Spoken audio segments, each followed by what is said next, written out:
Hello, everybody, and welcome. I almost said the pair are normal guys. That would have been wrong. All right, so we're on Sportcat's Daily Gazette. Let me adjust that. That don't sound right. Is my audio okay, you guys? Yeah. So we're at Sportcat's Daily Gazette. The pair are normal guys. That was last night, so you can go back and watch it. In fact, it was one of our best shows we had. So go back and check it out. Let's see who we have here. Denise, welcome, welcome. Chris, I see you're down there. Wendell, I see you're here as well. Welcome, welcome. We're glad you're here. I hope everybody made it through the storms okay, because man, they were rough. Here in Knoxville, we didn't do too bad. We had some high winds, but that was about it. And that may change soon, but I think the storm, we talked about it was going to stall. I think it stalled out before they were anticipating. And so they've had to move around their graphics. In fact, I was late a little bit because me and Ross were over on his channel talking about it. The headline of the day is the tariffs and the bad orange man and that crap, which, okay, that's cool. But, we need to focus on our people, which is what I thought this agenda was doing, this current administration. And so it seems like they're failing a little bit in that aspect. And I'm going to show you here. Let's just get into it. We'll do the news first because, well, I can. And there's not a lot of it, so that's kind of a good thing. It is a lot about the news. So far, we do know that I believe 4 people have lost their lives in these horrific storms, and so we are praying for them and their family. The other things we do know, and I say this is live updates from Tennessee on the catastrophic flood and storms, but what we don't know yet is data. We do not have hard data yet because they're still assessing and trying to, well, I guess let me put it this way. From a responder's point of view, we're right now in rescue mode. And so everything is prioritized towards that. For instance, like let's say I pulled up on this on my fire engine. First thing I do is ask this fella, is everybody okay? Is everybody accounted for? And then if he says no, my dog, my daughter, my wife, whatever's in there, then we start a safe, because you have to make it safe for us to go in and do a methodic search, which isn't as easy as going through that front door because, well, the floor may be broke. It may have cracked. It may have, so all right, so can we go through a window? Is that window on the upper left safe to go through? And then try and make our way through, the debris as safely as we can. And it's a slow, methodical method. And the rescuers right now, the THP, the Tennessee Highway Patrol, last night was on the radio saying that it was a major disaster and that basically it was all hands on deck. I did receive word from some of my friends out of Fairfax County, Virginia, that USAR was activated. They activated the Virginia team. I don't know if Tennessee was activated. I know they activated the Georgia team, and they were going to move them to try and position them closer so when this was over, they could go in, and they were calling on some of the ones down towards like Miami to bring their water stuff for the flooding events. So the help is there. We don't see it right now because we're busy, and I get that, but I would like some data. I would like a public information officer to tell us something. The latest, and this was updated 2 hours ago, was 4 dead in Tennessee, and I'm pretty sure there's going to be more than that, because last night, if you were following it, at 1 a.m. in the morning, storms do not usually have that much energy, but at one point in time, there was so much energy, there was almost, I think, 15 tornado warnings on the screen. There was more than I believe I'd ever seen. And that storm just kept its energy, and then it just sat there. And one tornado through Tennessee was on the ground for greater than 20 minutes. And so, yeah, and people, hopefully they were prepared. We try and tell everybody, yes, exactly. The grief on that man's face or on the image is heartbreaking. Hopefully he just lost property. Hopefully, let's see. There's one of the storms. This is during the daylight. It's a different storm when it's during the day, because you can see it, you're not as afraid of it, you can hear it. I'm not saying it's not bad, but it's a different type of thing. You can evade that, you know, but at night you don't know where to go. And people were panicking, people were scared. This is in Nevada, Missouri. And because where is it? What's going to happen? And I looked up, and we'll show it here in a minute, a graphic. They have several warnings and watches, but they issued emergencies, which are different. And we'll go over that a little bit here in a minute. But yeah, this is just from, I think this is from the Tennessean, showing different images. That's in Indiana. So, and that's the other thing. This storm stretched so far. I mean, it almost went from the Gulf to the Great Lakes. It was, and it's still going. We're going to show that today too. There's still tornado warnings on the ground as I speak. I just flipped off the Weather Channel, and they were talking about another one, or more than one. So yeah, this thing is, I don't know. This one's pretty bad. You can say whatever you want. This could be climate change. This could be natural occurrences. It could be whatever. I can tell you that it's very bad. That's pretty much as a responder, that's my words to you. This is bad. This is very bad. So isn't that a movie quote? This is bad. This is very bad. So yeah, that's my observation of it. We would hope that simple things like this would be the problem. We have lines down. Okay, cool. And that's the other thing a lot of people don't realize. The linesmen can't get up and work in high winds and lightning, so a lot of people get stressed out. Why don't I have power? Right? And then they have priority. We have to get the hospitals back up first. We have to get the emergency operations centers so we can communicate and organize and go. We have to get all that organized. So it's it's a problem, and it's right now. My only thing is I wish we had some public information officers, but one of the problems is most of the areas that hit are served by volunteer fire departments. And what that means, that's people in your community helping people in their community. So they're not as organized as, say, a Philadelphia fire, a Fairfax fire, a Knoxville fire, a larger organization that has, rank and structure. So they're right now just trying to take care of their own. So I get it, but the powerful storms, they're saying catastrophic. Yeah. Life-threatening. Yes. They went across the South and Midwest, and there are many damages, multiple damages, and many injuries overnight. Floodwaters are still rising in areas. We talked about that. We have a count of 4 so far killed in Tennessee, but I know that number is going to grow, so don't look at that as a hard, fast number. People were reported injured in Kentucky. I know where Amanda was. There were several areas that they just sat there with hurricanes, tornadoes. Arkansas, Missouri, a child is in critical condition, according to this reporter.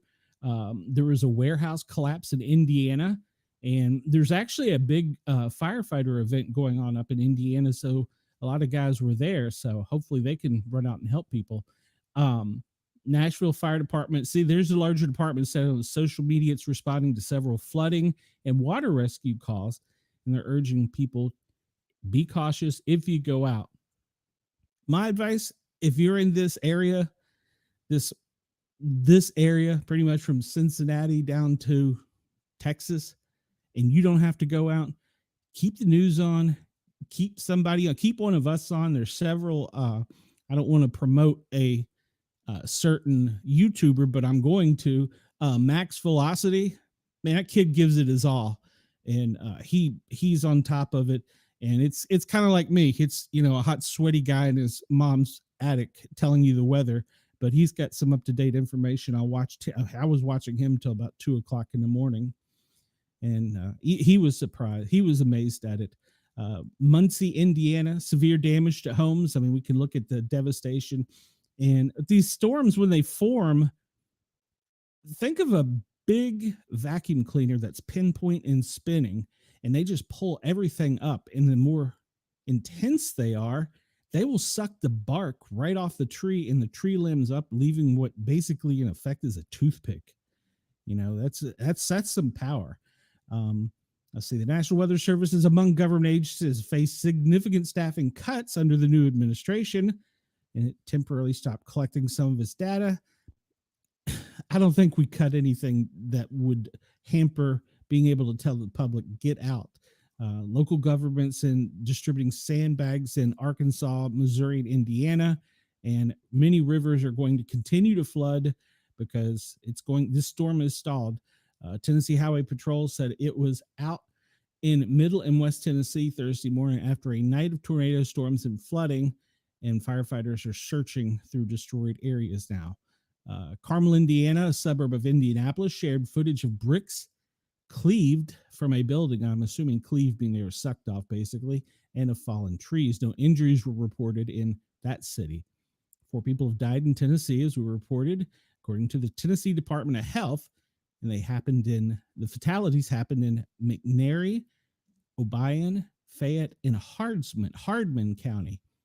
And the National Weather Service warns of catastrophic, life-threatening flash flooding from the days of heavy rains that are coming, especially to northeast Arkansas, western Tennessee, southwestern Kentucky, southeastern Missouri, and southern Illinois.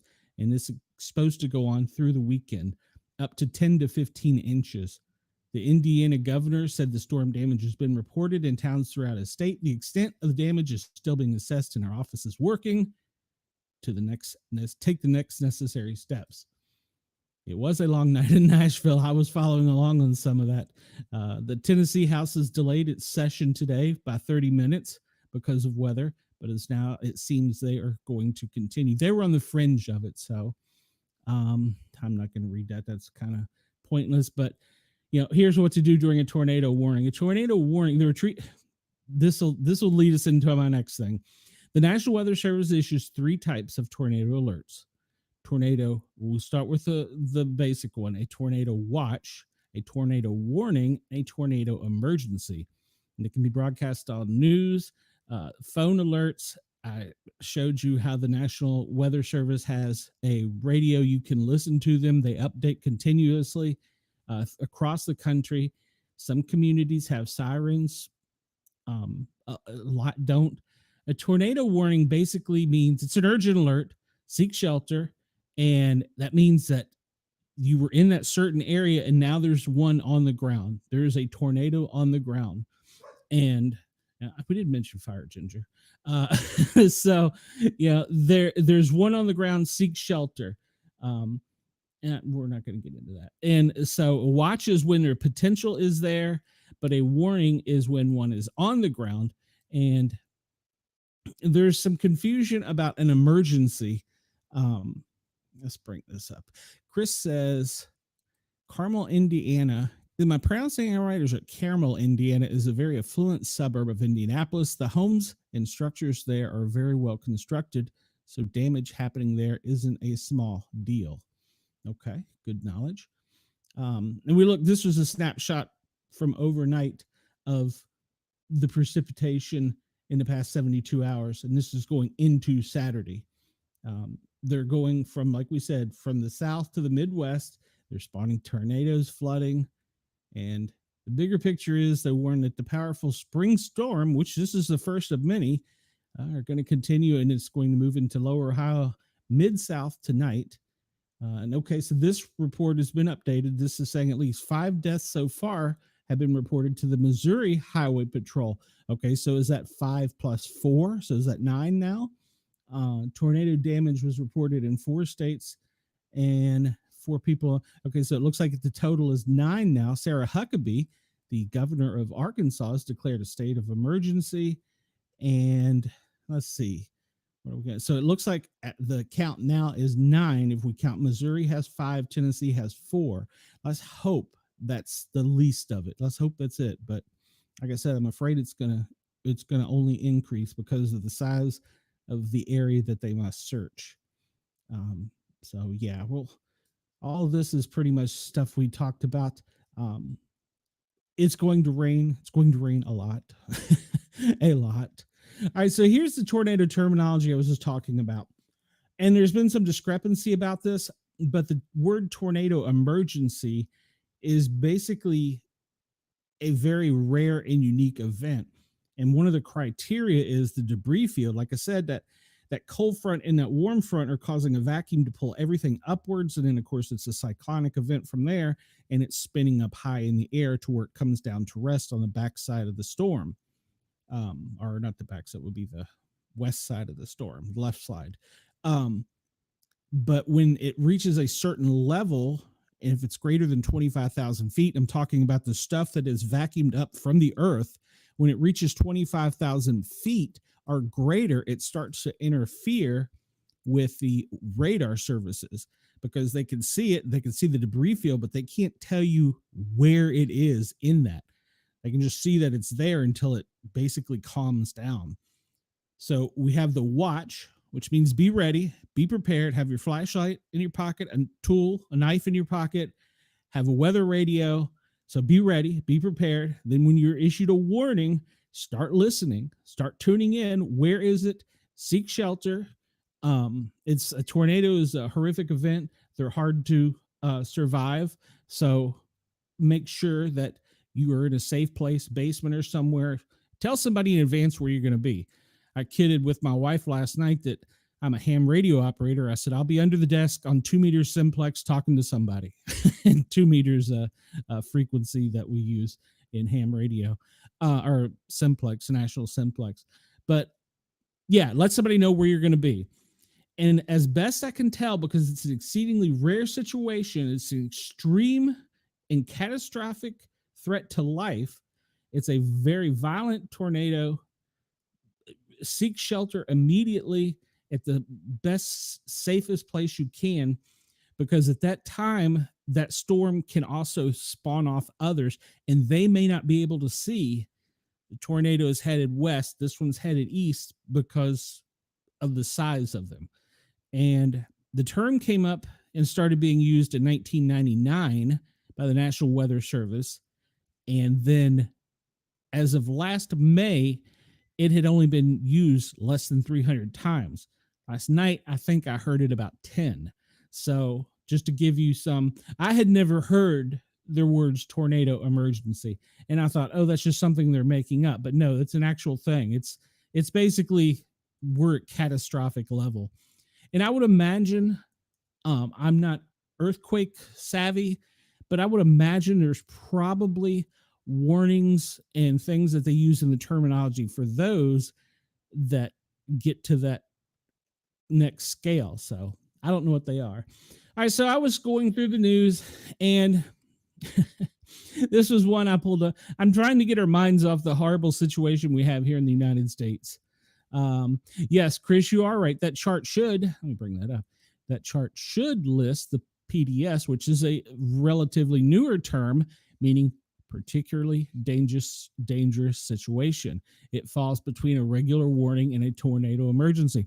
Good knowledge, Chris. If you can find a graphic for that, shoot that to me. I will be more than glad to put that up, because I wasn't even clear on where the PDS was. So very good. Thank you, Chris. I appreciate that. I know you're also a weather nerd like me. So, but yeah, I want to try and get our mind off of that, because we're going to see it for a while. Denise, you are right. It is very scary, and it's going to be with us for a little bit. So let's just get our mind off and talk about stupider things. This article, so that I'm not bumped by YouTube or Facebook or whomever, comes to us from Off the Press, was published on the 2nd last night after we were off the air. Former White House Chief of Staff Ron Klain revealed that President Joe Biden was fatigued, befuddled, and disengaged before his debate with President Donald Trump in his new book that's coming out in June. At his first meeting with Biden in the Aspen Lodge, the president's cabinet author Chris Whipple wrote, Klain was startled. He'd never seen him so exhausted and out of it. Biden was unaware of what was happening in his own campaign. Halfway through the session, and he's talking about an interview with the author, the president excused himself and went off to sit by the pool. And that's according to an excerpt that's been published in The Guardian. The new book coming out, titled Uncharted. This is the second book. There was a book we talked about yesterday, Uncharted, How to Beat Biden-Harris and the Odds in the Wildest Campaign in History. Yeah, it was wild. It's set to be released this month. Klain, a close ally and major supporter of the former president, served as his chief of staff from 2021 until 2023 and helped him prepare for the June debates. The president was fatigued, befuddled, and disengaged, according to the excerpt. All right, well, the first was a scheduled to last 90 minutes, but Klein called it off 45 minutes after 45 minutes because the president's voice was shot, and so was his grasp on the subject. All he could really talk about was his infrastructure plan and how he was rebuilding America with 16 million jobs. He had nothing to say about his agenda for the second term. Klein, according to Whipple, said the president was irritable as he pushed back on the chief of staff's suggestion. Well, I'm sure he spent a life in politics. I'm sure he was irritated because that was his life. And this comes to us from the Daily Mail. This was published this morning. I'm going to go back and show you their headline. Aides reveal Biden was out of it and needed fluorescent tape on the floor to guide him. Wow. Aides to Joe Biden are revealing their concerns about how he was out of it and the lengths they had to go to in order to keep him looking, quote, presidential during his final years in the White House. He needed fluorescent tape fixed to the carpet to show him where to walk at events. This way, the octogenarian would know where to go without having to have an aide guide him. And one of the top aides said the then president was so out of it during preparation for his now infamous debate with Donald Trump that he thought he was president of NATO rather than the United States. This is coming from a reporter, not me. I'm not saying this. The revelations are found in several books coming out about the Biden presidency. At least 4 tomes are coming. I'll have to look that word up. I don't know what it means. Next few months, examining his decline and his legacy. He really, if he wanted to keep his legacy intact, he should have retired sooner. You know, it's many people do it. I'll probably be one. Well, I still want to climb on a fire truck, so yeah, I would be one of them. I won't argue. He should have went out sooner. Athletes should have went out sooner. You know, like I said, I'll be 60 in 5 years, and I still want to climb up on the back of that fire truck, climb the ladder. Yeah, I can't do it. There's youngsters out there. So Ron Cain, who served as his chief of staff for 2 years, advised him during the campaign, according to the author. With 6 days, the staff spent at Camp David trying to get Biden into shape for his first and only debate. It was the debate that would end Biden's political career. We sat around the table for his forthcoming book. This is the author where they interviewed him. Answers on the cards, and he was just extremely exhausted. And I was struck by how out of touch with the American politics he was. He was just very, very focused on his interaction with NATO leaders. He became very enraptured with being the head of NATO. Whipple writes that Klein wondered half seriously if Biden thought he was president of NATO instead of the U.S. Wow.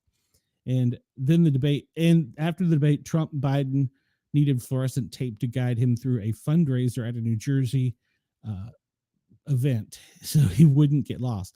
While politicians, like actors, have tape marks on the floor, yeah, it's called gaffing tape. So they're properly positioned to be on the camera. Biden needed a trail of bright markings to serve as colorful, quote, breadcrumbs that showed the leader of the free world where to walk. Wow. He knows what to look for, an aide explained, according to the authors. And in their book, Inside the White House, Wildest Battle for the White House, coming out this week, I'm going to buy this, told the Parnes told the Rising Hill that Biden at fundraiser had fluorescent tape on the floor to guide him everywhere. On foreign trips, there was a makeup artist who came along first thing in the morning to kind of liven him up and do his makeup. During the fundraiser, Biden needed teleprompters to speak to small groups of people on a patio and even help out of it.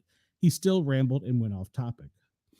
And of course, we see Denise says tomes is volumes. Thank you, Denise. My education didn't get me that one. The original sin, his decline, it was hard to cover up the disastrous choice to run again. This is an article. No, this is another book that's coming out in May. So he was one of the few reporters revealing concerns about Biden health during his presidency. Tripped and stumbled several times. You're going to. He admitted to having trouble walking after he fractured his foot during a 2020 presidential campaign. Well, I mean, yeah, you injured your foot. It is hard to walk. Big deal. Okay. Verbal gaffes that messed up his administration's messaging. And finally, they said that he was so out of it that he was out of it. He couldn't give any interviews, according to the authors. Biden was battling questions about his physical and mental health. Trump repeatedly came after him as Sleepy Joe and cast doubt on his cognitive abilities. And the White House continually pushed back, arguing the president was in great shape. But the June 27th debate in Atlanta changed the public perception of Biden, showing that he was slow and shaky in his answers. In the aftermath, he said he had a cold, which resulted in a bad night. Some complained he was overcoached, overpracticed, instead of being given time to recover from the illness. Klain was one of 3 aides who spent the most time with Biden, getting him ready for the debates. He's known Biden for years and was also his chief of staff when he was vice president. Longtime aide Mike Donnellan and Bruce Reed were the other two. The trio, along with the president, arrived at Camp David to prep him for 5 days. And then we know what happened from there. So yeah, this is a great article. This comes out from the Daily Mail, which is a UK paper, and they would probably publish more about what's going on in our country than we would. And their headline, well, they've changed it. It had been of President Biden falling down the steps saying America's disgrace, but now they've ripped it. Trump rips apart his National Security Council after urgent message from controversial MAGA star. I don't know what that is. Trump fires staff of idiot advisors. Okay, this is breaking news, apparently. This just came out. According to Daily Mail has confirmed on Axios Thursday morning, the dismissal came after a national security advisor, Michael Waltz, accidentally added the Atlantic editor-in-chief Jeffrey Kohlberg to Signal or top administration. We know all that. He was publicly supporting Waltz, a former Floridian congressman, in the aftermath of Signalgate, despite some of the White House insiders label him as a, quote, effing idiot. However, the New York Times reported Thursday morning the far-right conspiracy theorist, I do not know who Laura Loomer is, I'll have to find out, visited the Oval Office and pressed for NSC firings. That's National Security Council. She came to the White House armed with research that purportedly showed that some NSC staffers were not loyal enough to the president. Out of respect for the president and the privacy of the Oval Office, I'm going to decline on divulging any details about my Oval Office meeting with President Trump, she told the Daily Mail today. It was an honor to meet with President Trump, and I presented him with my research findings. I will continue working hard to support his agenda, and I will continue reiterating the importance of strong vetting for the sake of protecting the president and our national security. All right, so who did he fire? They said the firings were a direct result of his meeting with Loomer. Who did he fire? That's the officials. Okay, here we go. The Act's officials include Walsh, a director for intelligence who previously worked, now Secretary of State Mark Rubio, Boudry, Walt's former legislative director in Congress, who was the senior director for legislative affairs, and Feth, who oversaw technology and national security. Feth had served in the State Department before Trump's first term. And okay, so I don't know those names, but it sounds like a couple people got fired. Well, there was a mix-up. We kind of figured somebody was going to get fired. I mean, let's be honest. Even though they were saying, no, it's not going to happen. We kind of figured that was coming, didn't we? I mean, at least I did. Maybe I was crazy. I mean, I am crazy. I don't like to. Yes, you're correct, Chris. I'm surprised the mainstream media didn't say he fell 3 times because he is the President Day Jesus. And it was interesting how it switched almost immediately to, oh, look at her. Let's put her up here. Mainstream media had an agenda. So, all right, this article comes to us from Zero Hedge. I'm not plagiarizing, nor am I a conspiracy theorist. Luigi Mangione copycat kills pharmacy worker in California. A copycat of the alleged insurance executive's assassin Luigi Mangione, never mind, supposedly harbored so much hatred towards large pharmacies that he targeted a Walgreens in California and fatally shot a vulnerable employee, police said. The accused perpetrator, Narcios Gallardo Fernandez, I'd love to know if he's from here, shot and killed Eric Velasquez inside a Walgreens in Madera, California, during his shift in what investigators describe as a random attack, Madeira Police Chief Gino Chiamarti said. A chilling video widely shared on social media captured him entering the Walgreens, waving his hands before the camera. He then targeted, I guess he just basically encounter. All right, hold on. As we can see, he's waving at the camera, and then, wow, this guy's brazen. He just shot the camera. And then he went in cold bloodedly, shot an employee. Probably when you walk in, there's always that cashier at the front door. That was probably who it was. He had reportedly driven 80 miles to reach the Walgreens. He also shot other store workers and customers as they fled. He was reloading his weapon when law enforcement approached him in the parking lot. He not only point blank murdered the employees, but the store manager and female victim were fleeing from the front door, and he shot and killed them. Wow. The police chief said the alleged gunman told officers that he knew it was over by the large presence of police with the lights and sirens coming. Wow. Local residents expressed shock at the harrowing incident, that she often visits the store with her 11-year-old child. I've not seen anything of this magnitude in our town. Well, he traveled 80 miles and he intentionally targeted that one. Oh, goodness. So CCTV footage captured. We know about the capture of Mangione with the 3D picture. We know about that. Wow. So they're saying he was a copycat. And I have not seen that on mainstream media at all. And of course, let's be honest, there. Bad Orange Man is killing us. So, yeah. I don't know. There's other stories. FBI arrests high-ranking MS-13 members accused of orchestrating 11 murders. Why is this not on the news? I know we have other things, but this should at least be on the evening news, for God's sakes.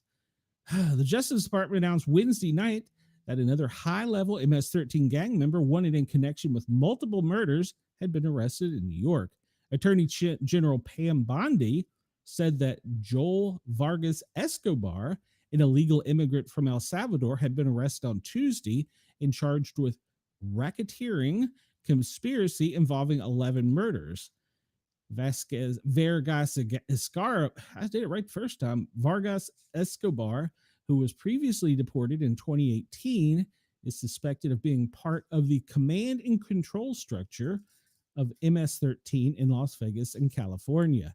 He was charged with racketeering conspiracy, 2 counts of murder and aid of racketeering, and multiple gun charges. He was detained by law enforcement on Long Island. Well, he was far from Vegas, wasn't he? The American people are safer following the arrest of yet another MS-13 leader, thanks to the Department of Justice Joint Task Force Vulcan. The terrorist entered our country illegally and is accused of orchestrating 11 murderers. Under President Trump's leadership, we will not rest until this terrorist organization is completely dismantled and its members behind bars. He's accused of operating the MS-13's Park View clique in Las Vegas, personally ordering 2 murders and orchestrating 9 more. Murder victims were taken to remote mountain or desert locations and tortured and killed.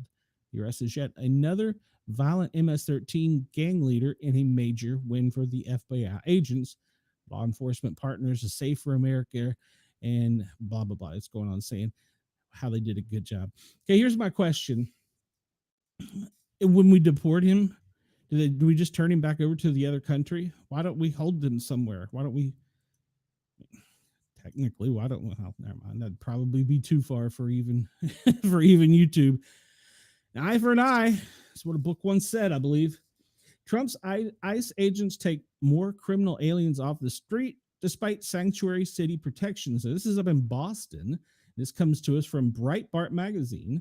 Despite the lack of cooperation from state and local law enforcement, Immigration and Customs Enforcement, ICE, and the officers took hundreds of criminal aliens off the streets of Massachusetts in the recent weeks. The latest arrest on Monday involved an Ecuadorian, am I pronouncing that right? National charged with aggravated rape of a child. Jose Oswald Castro, a 31-year-old illegal alien from Ecuador, faces several seriously sexual-related criminal charges that include aggravated rape of a child and a 10-year age difference and indecent exposure, assault, and battery on a child under 14. Despite the serious charges facing Castro's and his illegal immigration status in the United States, he was released back on the streets. He was located by ICE in Brockton, Mass. Neighborhood and was arrested.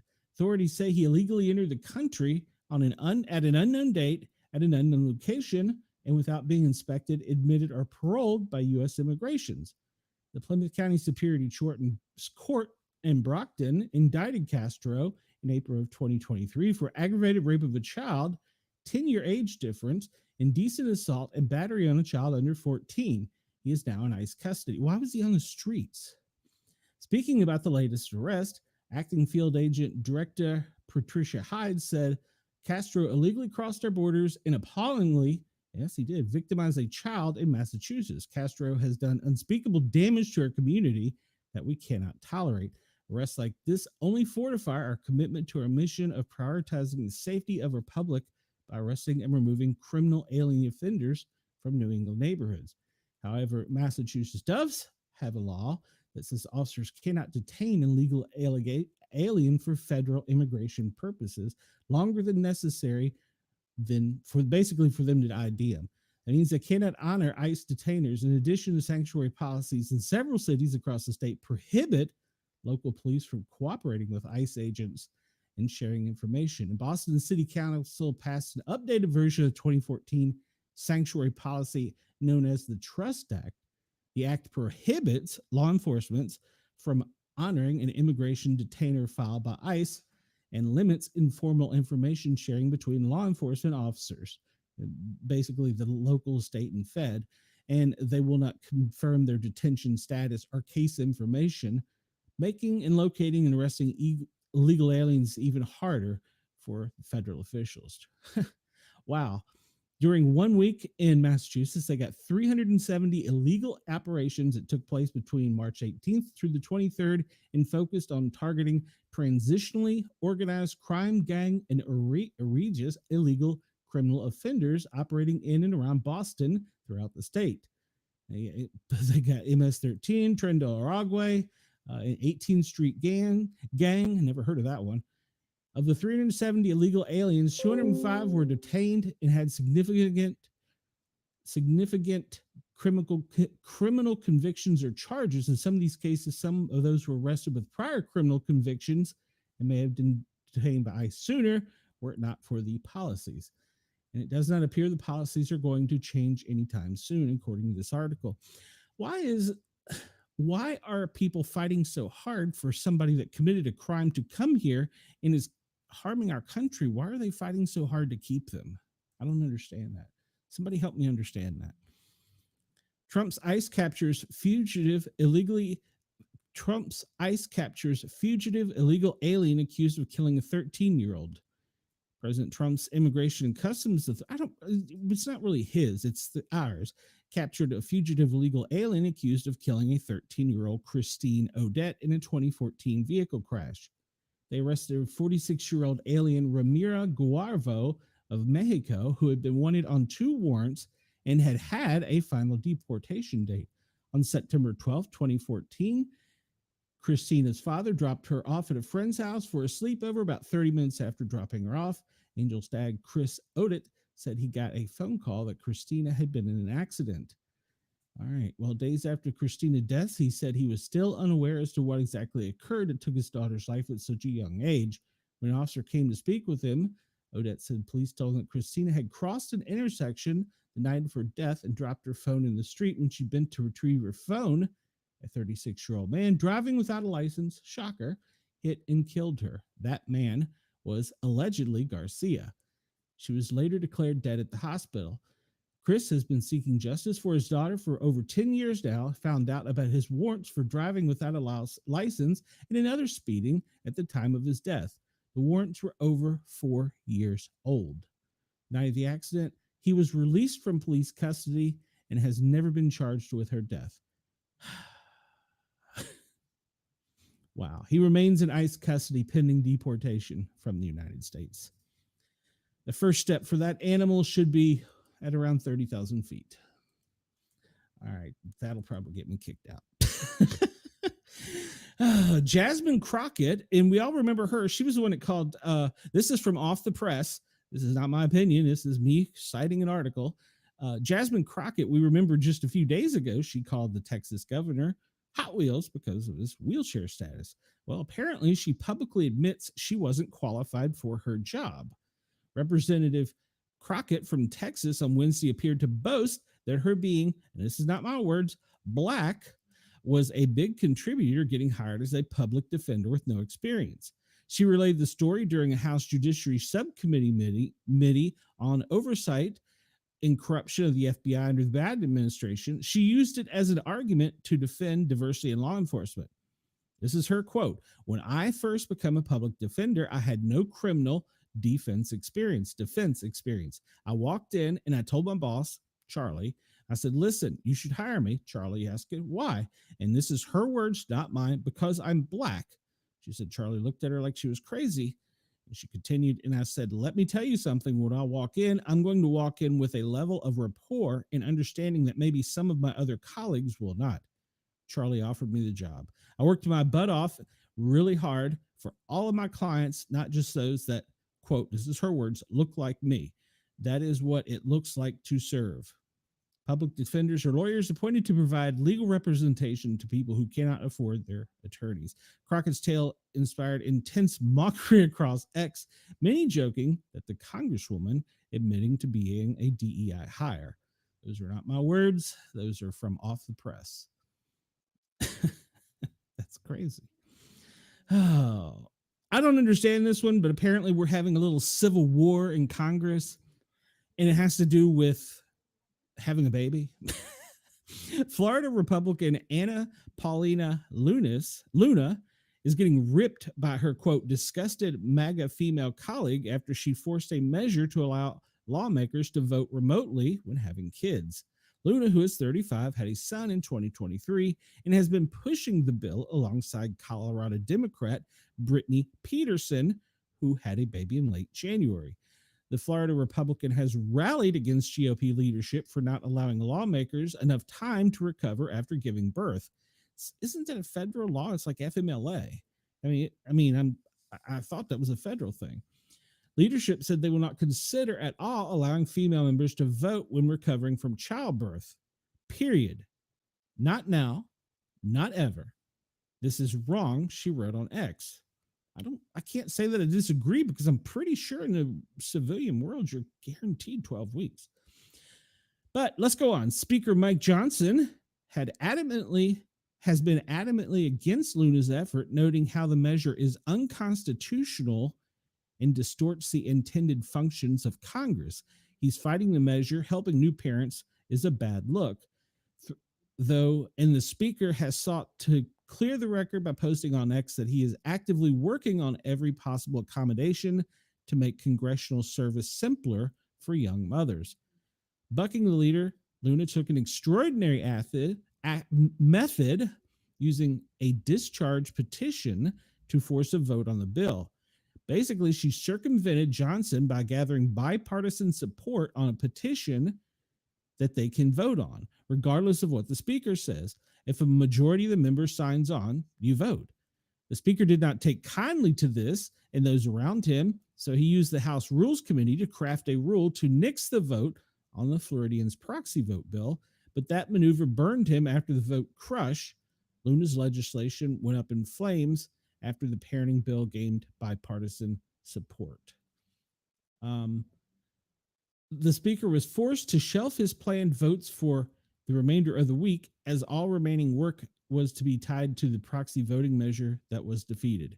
Johnson's legislative package failing meant that the bills that could help Trump and his administration's legal cases will have to wait. Basically, as I understand it, Speaker Johnson sent the people home to think about what they'd done. MAGA allies like Marjorie Taylor Greene have skewered Luna for halting weeks worth of work. I can't believe that Congress was hijacked this week over Luna's resolution to allow members to skip work and vote for homes, she posted. Votes were canceled for the rest of the week after Luna and the Dems got their way, according to the Marjorie Taylor Greene post. The American people did not vote for any of this crap. pretty sure that's public law. I don't know. God, she's from Georgia, not my part of Georgia. Shut off in another post that she's disgusted by all of this. As Representative Thomas Massey, Republican from Kentucky, who was opposed to most of Johnson's funding efforts, even sided with the speaker on the proxy vote dilemma, writing on X, proxy voting is unconstitutional. It's foolish to delay our agenda for an entire week while we control Congress and the presidency. However, the Floridian says she is with the GOP and Trump and the House Republican leadership should not have wrapped up this week. I'm 100% supportive of Trump's agenda, she posted on X, to combat her critics. It's disingenuous to lie to me or to others. She said in the statement, there is a widespread misinformation surrounding her discharge petition, that there is a political games being played. Luna and Peterson's bill would enable lawmakers who have children to vote by proxy for 12 weeks, or just under 3 months. When I was pregnant, I couldn't fly towards the end of my due date because it was unsafe for Sam, and we were unable to board a plane. The Democrat Peterson had said I was unable to have my vote representative here. Luna's GOP leadership tried to make her look bad because the vote to kill her resolution was tied to many conservative objectives like judicial reform that Trump administration has been looking forward to. At the last minute, they chose to tie my discharge petition to a rules package that would permanently paint me and members supporting it as being anti-election integrity. After Johnson's plan failed on Tuesday, he was quick to point out to reporters how Luna and 8 GOP lawmakers sided with Democrats to oppose him. Wow. This is rarely done. It is an unfortunate case. 96% of the Republicans voted against proxy voting because they believe it was unconstitutional, and they agree would open Pandora's box. And they go on to name all of them that voted for it. So correct me if I'm wrong here, but don't they just go up and push a button? I mean, this is 2025. Can't they, for 12 weeks, give them a secure button box? I don't know. I could be wrong. So what do I know? All right, we're going to cover a little bit more. We're at the top of the hour. Man, I'm so sorry. I forgot to thank Radio X in Australia for allowing us on Yerg's Radio and Rainbow Radio. Thank you for allowing us on and for your support. I appreciate it. We're at top of the hour. I'm going to continue with a little bit more news, and then we're going to get into the weather service stuff. And this one I just brought up. This is crazy. Chilling declassified. This comes to us from the Daily Mail, so I'm not making stuff up. Chilling declassified CIA file reveals aliens committed revenge massacre after a UFO was shot down. I'm not going to read the whole story, but it's about a 250-page top secret file that was acquired by U.S. intelligence agency from the ex-KGB. Apparently, the Russian troops were on a training exercise, and there was a slow-moving UFO flying overhead, and they shot it down. This is AI making that up. All right, so the paper reports alleged evidence on the mishap, and the tragic tale was published in several newspapers over in the Middle East, over in Ukraine, and in a Canadian newspaper, and they believe it took place between 1989 and 1990. The alien craft was flying low and quietly above the Soviet Union while they were engaged in the training. And for what unknown reasons, they launched a surface-to-air, a SAM missile at the UFO, causing it to come crashing to the Earth. Accordingly, this is from 2 soldiers who survived. When the soldiers approached the craft, the 5 aliens freed themselves from the debris. They came close together near the wreck. Moments later, the soldiers said the group of aliens merged into a single object. Remember this, we talked about this last night. A single object that acquired spherical shape in simple language, and the aliens somehow morphed into a giant ball. That's when the new ball-like alien creature thing began to buzz and hiss before igniting into a brilliant white light. With the soldiers still looking on it, the paper said that the light erupted like a giant flare of energy, turning 23 of the 25 Soviets into stone poles. In 2025, they even have samples of this saying that it is not medically or technologically possible at this time. It's possible high use radiation and EMP pulses to change normal matter into plasma that is not a liquid, solid, or gas. And then it goes on to describe what the aliens look like. The two surviving ones stated that they were in the shadows of a tree and turned their back. That's according to the CIA, folks, not me. Let's see. Chris says, so in theory, president can push a button that can end human existence, but a remote button to vote is too complicated. Agreed. He carries it around with him. I agree. It's I don't know. I'm just a pontificating podcaster that I don't know. This comes to us from Reuters, and they're saying that U.S. is absent over in Asia after the earthquake hit Myanmar. I'm not going to read the whole article, but basically they point out our missteps after the 7.7 magnitude earthquake. First thing I would like to point out, Reuters did not mention that we were invited, although we did offer our assistance, but we were not invited. Secondarily, they are at a state of civil war, so it would not have been safe. And thirdly, you're closer, China. You have the technology. You know how to do it. Tag, you're it. We're a little busy with our tornadoes right now. Does that sound cruel? I don't know. But that's pretty much the crux of the article. Well, what the reporter, crux of the article plus what the reporter let out. Chris says, I don't understand it. Nobody else questions it. All right. I'm going to cover this because I thought this was a thing. The Simpsons are now renewed through season 40. We have an entire generation that has never not seen a Simpsons episode. Think about that. Famous Guy, Family Guy, and Bob's Burgers have each been renewed for 4 more seasons, while American Dad is also returning. This goes in to talk about it, but I thought this was a done deal. I thought they were off the air after like last season. I don't know. Last but not least, since I'm here in Gibbs, we'll cover this one. Morgan Wallen's, he's still making headlines, believe it or not, for walking off of the set of Saturday. Why are you not getting larger? Walking off the set of Saturday Night Live. Oh, well, just wait. But after he walked off, we talked about this before. Basically, at the end of the Saturday Night Live, we know what goes on. They all hug, kiss, shake hands, and talk, and then the camera fades to black after the script rolls. Well, he just walked off of the set, and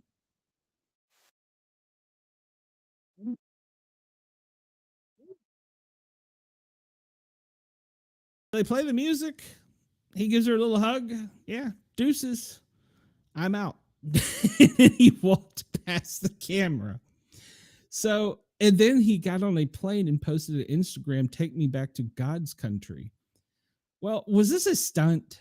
I want to know, because now he's capitalizing on it by selling merchandise, t-shirts and hats, repeating the caption that refers to the Instagram story, or it could be a reference to a song title that's upcoming. I'm the problem. So he's making money with it. He's selling shirts that say that take me to God's country.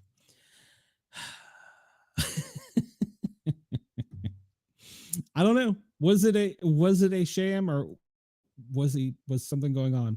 All right, FEMA, I'm assuming, is a little busy. So this is the daily operations briefing. Did we not get one for Wednesday? He probably stayed longer than I would have. Yeah, agreed. Because whatever. So this is the Tuesday daily operations briefing. Did we not have a Wednesday one? I'm lost. So anyhow, FEMA's probably busy and they can't update it because I've been trying all morning to get it. So we're just going to make our own, because at this point, I think we're savvy enough to do it. What do you guys think? So first off, our commander in chief, we know that at 9 a.m. in the White House, they have a press camera time, and the president receives his intelligence briefing at 1 o'clock. Maybe they will release it later after the president gets his intelligence briefing. Maybe, I don't know. Or they could just be busy. So the president departs the White House en route to Joint Air Force Base. That occurred at 2 o'clock. 2:10, he arrives at Andrews, and then he departs Andrews, going to Miami. And then from Miami, there's going to be pre-credentialed media only. And then he's en route to his golf club for the rest of the week, I assume. All right, so the president attends the LIV dinner. Do not know what the LIV dinner is at 7:30 tonight.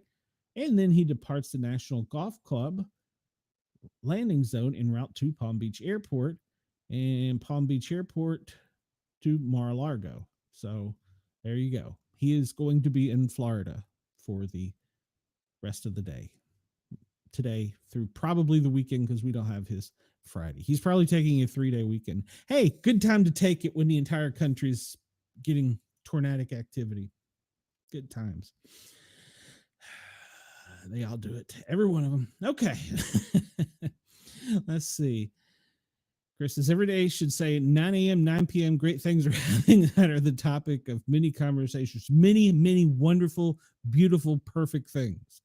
All right. So we're looking at Zoom Earth, the live radar. And let's just update it real quick to make sure. No, not that one. This one. Dumb. That we get the most recent stuff, and we see the satellite. It's not very cloudy over Australia at the moment, and it appears that the rain is mostly along the Gold Coast, Brisbane, Rockhampton, down in Sydney, and in Perth. Let's see, precipitation. You're only going to get some pretty much across the northwestern portions of the country nearest the coast and in Perth. So does not appear to be a particularly windy day. And your temperatures, and I'm sorry, guys, this is in Fahrenheit, along the West Coast in the 80s. And in the East Coast, it's going to be the same, pretty much the 70s and 80s, with the center of the country getting a little bit of break in the northern and southern territories in the 60s and 50s. All right, let's zoom out and come over here to America. And let's see what's going on weather-wise. Whoa, a little too close. All right, so we see that the hottest part of the country here is where that line of storms is. 78 up in D.C. and Houston, 85. So that little front right along through there is probably really hot down in Key West. 90. Oh, yeah, look at 90 degrees down in Key West. Love it. Love it. We look at the satellite, and we see that band of storms just clumped sitting together. And all this is drawing energy and wet stuff. Look at the radar. We see where currently that band of storms is extending from south of Memphis, Little Rock, Dallas, all the way up into West Virginia and just north of Louisville. The precipitation, this is the hard part because places like Louisville, Nashville, Memphis, on down to Little Rock, even over into Missouri, you're just going to get hammered with continuous rain for the day. The winds, well, you see, this is really a good graphic showing it. We can see right here is where that line is. We can see where the temperature inversion is. We can see where the energy is coming in, feeding the storm, but it's trying to continue to push down from the north to be colder. And we saw that, you can see that still in that line right there. All right, so that is through Zoom Earth humidity. It's got to be 100 degrees. It feels like 100 humidity here in Knoxville. 48% humidity. I don't believe it. Straight line wind. Exactly, Chris. Exactly. And it's very visible on pretty much it. Well, this is even the humidity level. It's even on that one. So yeah, it's pretty obvious. All right, so let's go to the, since we don't have a FEMA daily briefing, we do have one from the National Weather Service. So let's look at it real quick. So the forecast weather map, let's enlarge it a bit so I can see it because I'm old and need glasses. We see that mixed precipitation is coming from the higher elevations, pretty much from California, Arizona to Colorado, back over to Oregon, up to the Canadian border. That low is now meeting with another high off of the Pacific coast, so it's pushing that cold front down that was coming in from Canada, which is, well, it was a low, but it's turning into a high because it's merging with the other one. This low that was spinning off of here is trying to push back, and that's where you get into that band of storms where the temperature inversion and straight line winds are. So tomorrow, we're expecting make it stay tomorrow. Okay. Oh, okay. Let's just do it this way then. All right. So tomorrow, we're expecting the mixed bag of precipitation to continue across the, what would that be? The Great Plains, the Four Corners area, up into Canada, with heavy rains in the south. And when we're talking about heavy rains, we're saying anywhere from Indiana to Texas, Tennessee, over to Kansas. And the chance of severe thunderstorm possibility is right in the center of that area. That is for tomorrow. Go backwards. Let's go back to today's. Can I make today's? Okay. So here's today's. And it's pretty much that angry front sitting almost from the Great Lakes down to Mexico, with the center area being in the Ohio Valley, the southeastern, actually, that's the mid south, into Arkansas, down into Texas, where they're expecting the most extensive heavy rains, possible tornadic activity in, well, bad stuff. In day 3, we're hoping it'll go away, but no, it's still sitting there. That's going to be the problem. That front is kind of running into it and just kind of keeping that cold air there, the energy from the Gulf, and it's just sitting. And that is where for day 3 is going to be the same. So the center of the country is basically going to get hammered with this storm. Go back. Go back again. There we go. Nothing in the tropical outlook on either the Pacific or the Atlantic. All right. So that's good news at least. And let's see, severe weather outlook. We talked about that. Pretty much the south. Well, let's continue onward. Let's see what's going on right now. Real time. This is lightningmaps.org. It's public source. You can go look at it yourself, and I encourage you to do so. And it shows you in real time where the lightning activity is. And we see it's pretty much from southeast of Louisville, extending downward into Fort Worth. And this is not as intense as it had been yesterday, not even as overnight. Overnight, I mean, it was literally red from Killeen to Columbus in that straight line. Yeah, it was just red hot with all the tornadic activity thrown in there. So right now, there's where the main concentration is. There's a little bit back over in Springfield. So hang on if you're there. But Memphis, you're getting hammered. Let's see. Little Rock, you're experiencing it down in Fort Worth. In your southeastern section of Fort Worth, you're getting hammered right now. And then extending up into just above Nashville, into Bowling Green. Right now, that's where the main concentration storm line is. That's where the lightning activity is. And whoops. We'll pull this out a little bit. This is the GEMA map I like to use. And it not only has the radar, which we can see, and then we see all the warnings in there in the different colors. And right now, it looks like a rainbow of things.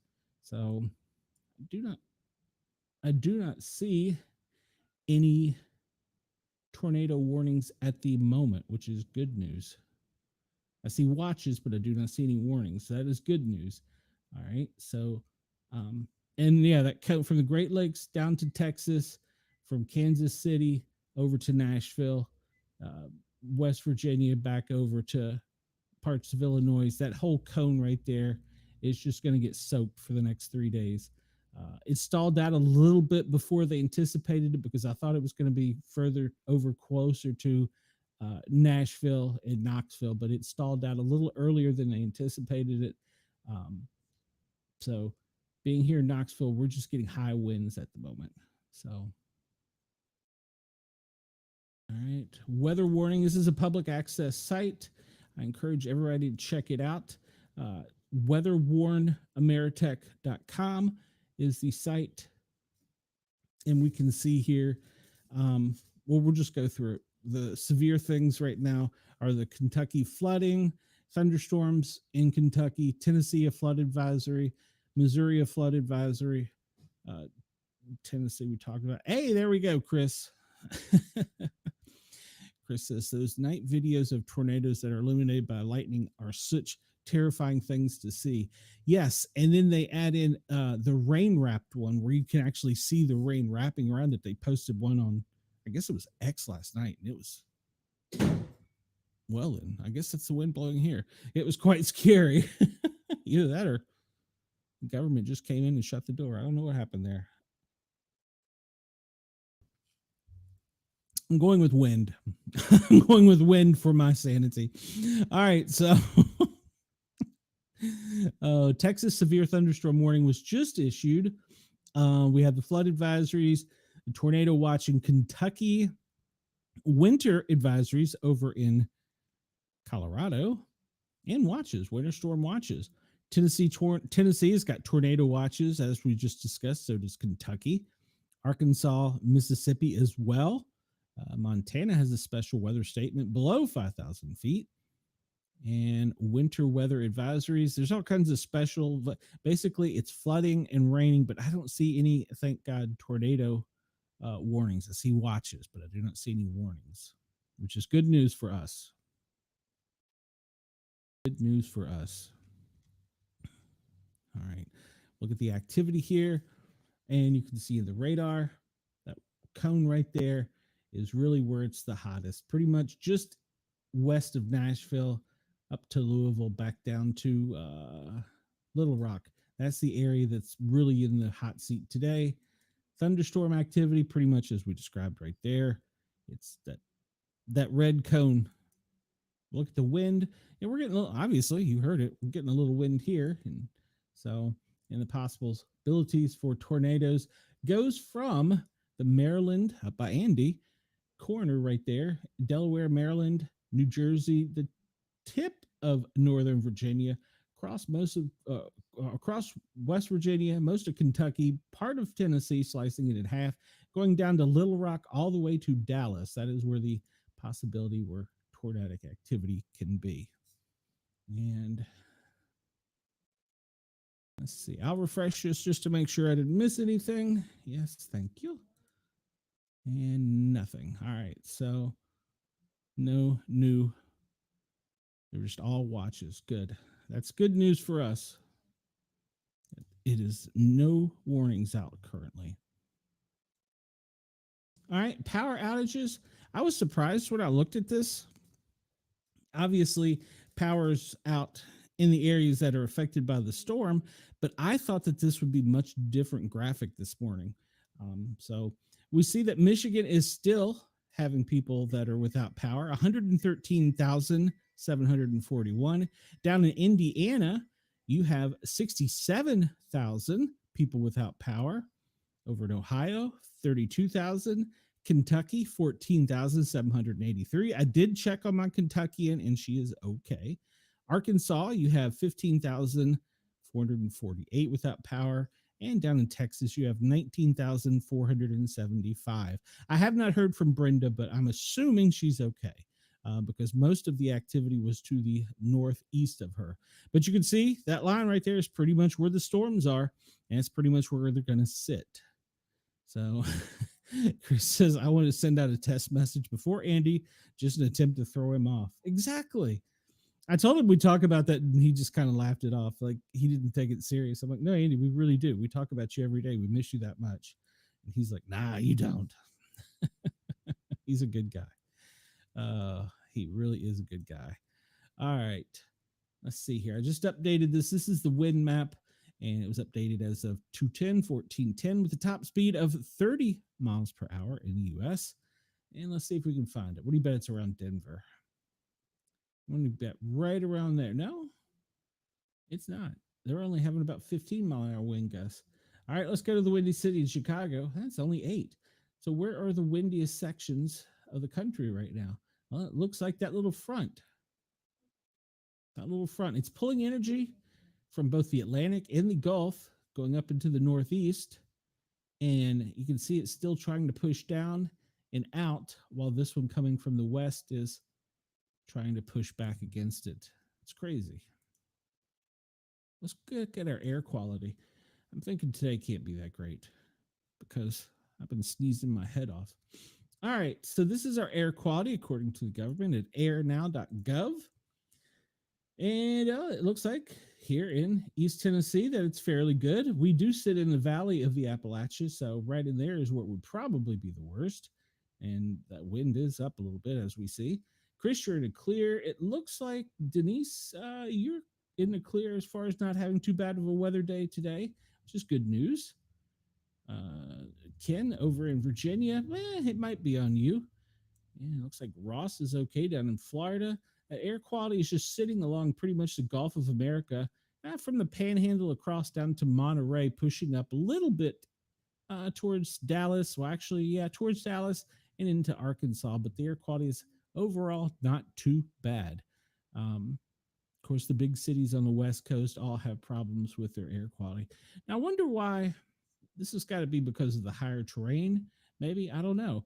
I wonder why these areas have better air quality than the surrounding areas. I do not know the answer to that.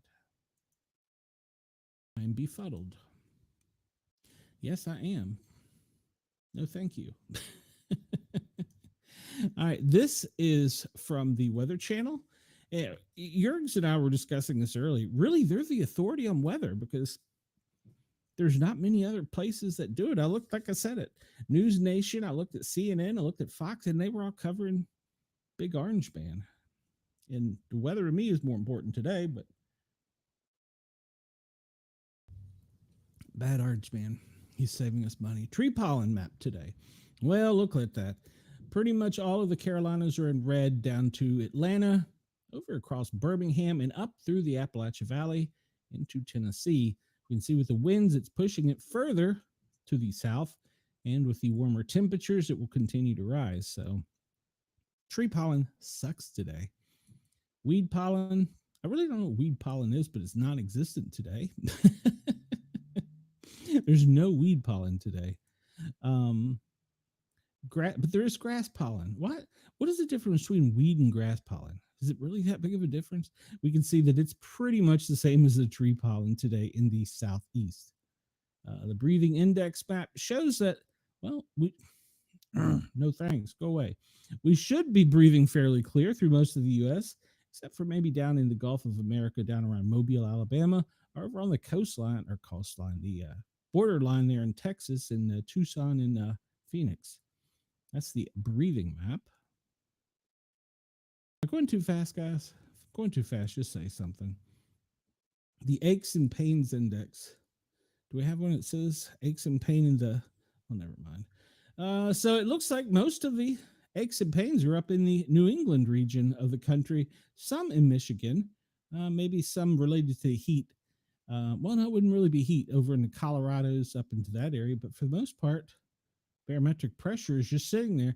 Pretty much, Chris, on every map we look at, whether it's pollen or whether it's aches and pains, you can see that straight line that divides through the country right there. It's the craziest thing. All right, let's check out our smoke map. And I show you the smoke map before I show you the wildfires because I like the NASA map better. But the smoke map, we really don't get anything more than, boy, look at this, the fires have popped off during the storm. We don't have much circulation of air except for down in the Gulf of America, where it's pretty much in a circular formation around the coastline down to Belize. And then it pushes over Guatemala and goes out into the water from there and the ocean from there, the Pacific from there. So I show you that just because of that's the best description of smoke and where it's going. You can see up here with all these reported fires and working fires that it's pretty much staying in place and not moving. It's not transient. Let's look at the NASA fire map because I think that gives us a much better view of where the fires are and what's going on. You see, this graphic doesn't look nearly as horrific as the other one. So we still have a fire burning in Tucson. Oklahoma, you're finally getting a break. Unfortunately, your break is now coming with lots of rain. We're still worried about, because we haven't experienced the rain as of yet in the Appalachians, we still have the fires going on over there that are burning and they need help with. Oh, but that band of storms is not going to move and help us out until maybe Sunday. So that's where the most fires are. They still have a fire down in Orlando. I have two of them, actually. The East Marsh and the Fernandez fire. They finally got the ones quenched down around Miami. Brush fires are hard to fight because you have to get to them and you don't just spray water on them. Sometimes you can spray water on them, but most times you've got to dig an area out around it so that we take away the fuel for the fire. We don't cool it or suffocate it. We take away the fuel because there's the fire tetrahedron. You have to have several things to make a fire. And if you take away one, it collapses upon itself. All right, so here is our AI. This is the fan favorite, and I got to admit mine too. I could put this on a plasma screen over the bed and just sit and look up at it with a fan of air conditioning fan blowing on me, I would do it. It shows, as we've discussed, that line, and it is just sitting there. And it is so visible over the United States. And right there is where that main energy is, and it's getting air coming from the Gulf, from the Atlantic, and it's even feeding it on the backside, and it's still trying to push. While over here on the Pacific, this is still trying to make its push. Yeah, you're exactly right, Chris. You can see the red line of fires where the rain never made it and it stalled. It's yeah, even it's simple enough for me to look at a map and figure out, right through there, right where the storms are, right in the heart of the country, is where it's the worst right now, and the winds are just pushing. It's just horrible. Let's zoom out a bit and see what else is going on the big blue globe. We see that cyclonic rotation up here, but apparently it's nothing to worry about from NOAA, National Weather Service.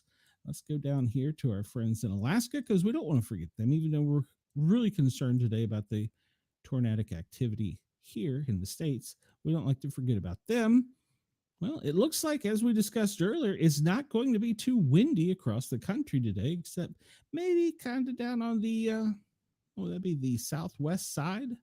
So down on around there, and there's a little cyclonic activity spinning around off of the coast, but it just appears to be kind of sitting there and pulling the air from the warm water. So it doesn't appear that's going to be too bad of a day in Australia today. I was thinking about this the other day. Now that I'm on Radio X, and I've got a Bigfoot researcher in Australia, maybe I should go on a field trip. I've never been to Australia, and go see if I can find Bigfoot there and do like a live report. What do you think? I was thinking about that the other day. I was like, man, that would be kind of cool. It'll never happen, I'm sure, but it would be kind of cool. If I could only get someone to pay for I just got rid of the big blue globe. If I could only pay for someone to do this stuff for me, or for my trip, I would be so graciously happy. Where was that? That was the no. I deleted it or closed it inadvertently. Where is that? Oop. I know it's here. I opened it. It's one of those days, guys and gals. It's one of those days. All right. Well, the big globe, we saw the satellite earlier, and we'll just skip it for today. All right. We'll update the latest earthquakes. And we see that most recent one was the Rajanes Ridge, which is pretty much in the center of the North Atlantic between Europe and the United Kingdom. Between Europe and the United States. And it was a 4.7. One down in Fiji was 4.4. And that ridge has had several earthquakes today. And this says it was a 2.6 in Petrolio, California. But ridge has had several today. So whatever is out in the middle of the ocean there is shaking. And all right, so we'll get over that real quick. Let's see here. This is the Global Disaster Alert and Coordination Center. And we can see here, this is a summary of things. The offshore earthquake, which we talked about, was up here between the two continents. And Courtney is still spinning out in the Indian Ocean, doing nothing. She's all on her own. In the United States, well, we see that area flooding. So, and then volcanic activity, which is where's the volcanic activity? It is is Iceland. Okay, so it's up here off the map. There it is, right there. Oh, I can zoom in. So that's where the volcanic activity is. I can zoom in. How about that? We can see, well, they even give you a brief summary of the radar. And I assume that this is probably showing us the drought level. Interesting. Yep. What is a green drought? What is a green drought? I don't know what a green drought is. Let's read the full report. overall green alert drought for the United States. When was this dated? Duration. Well, it goes through March of 2025. Minor impact. This is by the Global Drought Observatory. Never heard of them. Okay. Well, apparently that's in the Midwest. I did not know that. We learned something new today. Can I go back? Yes, I can. And close. Yeah, that's the droughts. Courtney, earthquakes. Okay. So you can zoom in and move around. All right, very good. So that's the Global Disaster Alert and Coordination Center. Let's go over to the event list. I'm going to refresh this. I'm sure it's going to be hopping today. Probably with us, the United States, with all the stuff we got going on. All right, we're only going to cover stuff that's pretty much within the past 24 hours because, well, we've covered the rest. So we'll go down. We can skip through a lot of things here, it looks like. Yeah. We're doing good so far. The only thing I see, Yemen, 50,000 Yemens left without water after a U.S. airstrike on Hudaydah. Okay, well, that wasn't very nice of us. In Syria, at least 10 were killed with an Israeli airstrike. All right. And Greece, 7 dead after a boat carrying migrants capsized near the Greek island of Lesbos. South Africa, another soccer fan brawl. All right, Chris, you're going to have to explain this soccer fan brawl to me at the Cape Town Stadium in South Africa. All right. That one's old. We know about the wars going on in the Middle East and, well, everywhere. Ross and I were talking, or Jurgs and I were talking about that, and it's hard to say that we're not at a world war right now with everything going on. All right, we're moving through this pretty unremarkable. I thought there would be more than this. Luxembourg, 7 people relocated after an overnight fire in Wiltz. That's in Luxembourg in Europe. And let's see, we talked about the cat sanctuary fire. Multiple outdoor fires. Most of them appear to be in Asia or Africa. Earthquakes we discussed in Greenland and in the ocean. And let's see here. Other geological events. That's not coastal erosion. Yeah, we talked about that. The volcanic eruptions up in Indonesia. It looks like Kilauea has calmed down for a little bit. I'm sure that they're probably still suffering with the flooding in Australia. And the tsunami. We don't see that one very often. Indian Air Force pilot died after Jaguar fighter jet crashes. Okay, that was in Asia. The Russian Federation, they had a supersonic Tu-22M3 that fell in Ikst. All right, Russian authorities are doing rescue efforts. In South Africa, a small plane crash in Durban, and in Ohio, a plane crashed. Did we cover that, Chris? I don't remember if we covered that one.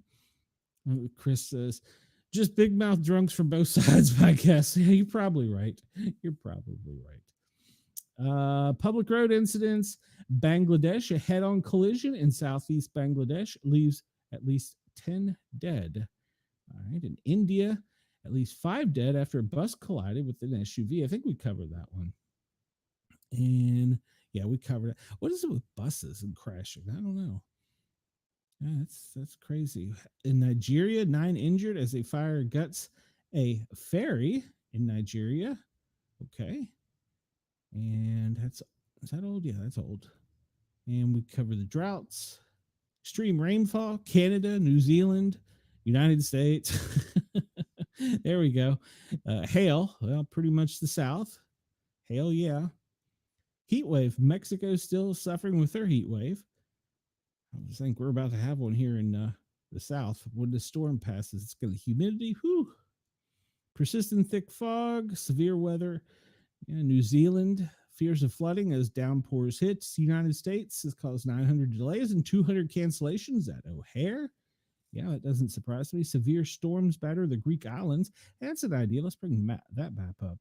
We talked about the storms in the U.S., and then we talked about the tornadic activity throughout the U.S.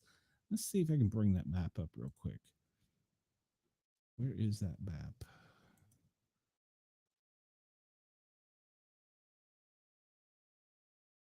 Now, this is surprising to me. This is all the planes that are currently in the air, even with the storm there, and you don't see much diversion. So they're still flying through the planes. That's crazy. I figured even on this map you would be able to see a line where they were somehow going around it, but no, they're pretty much punching right through. And if you zoom out and look, this is all the air traffic that's over us at any point in time. There's a city over your head. Let's pull out the civilian stuff and see what the military's doing. If they got anything shady going on. No call sign. Well, I'm sure that's up for something. That's a tanker. And I'm going to bet he is been in the circular formation. He's probably got about 30 jets that are out flying around him. They only come on radar when they have to take on fuel. That may have been one right there. Shadow. Let's zoom out. And what is this? That is another tanker. That one is coming. Ooh, that one's coming from way up. That one's coming from out of the country. So it's either returning. That one's coming from. Where is that? Warsaw. It's coming from Germany. So he's either bringing troops back, or he's either coming back, or let's see, it's a Globus, so he's coming out of Germany as well. So they might be bringing stuff back. Usually, it's a sign that so they're headed over there. That one, it kind of doesn't tell you much about it. It's just sitting in the middle of the country there. Usually those are circled by jets, up to 30 of them, and they're fueling them. So maybe they're bringing some of our jets back. Either that, or we just have an excess amount of jets. We can see they're moving stuff around. What time was the president supposed to leave? I don't know if we can catch him on here. Highly doubtful. Yeah, no, that is a dignitary. I don't know which one. Looks like they went out of Charleston into Richmond and then onward from there. So that was a dignitary.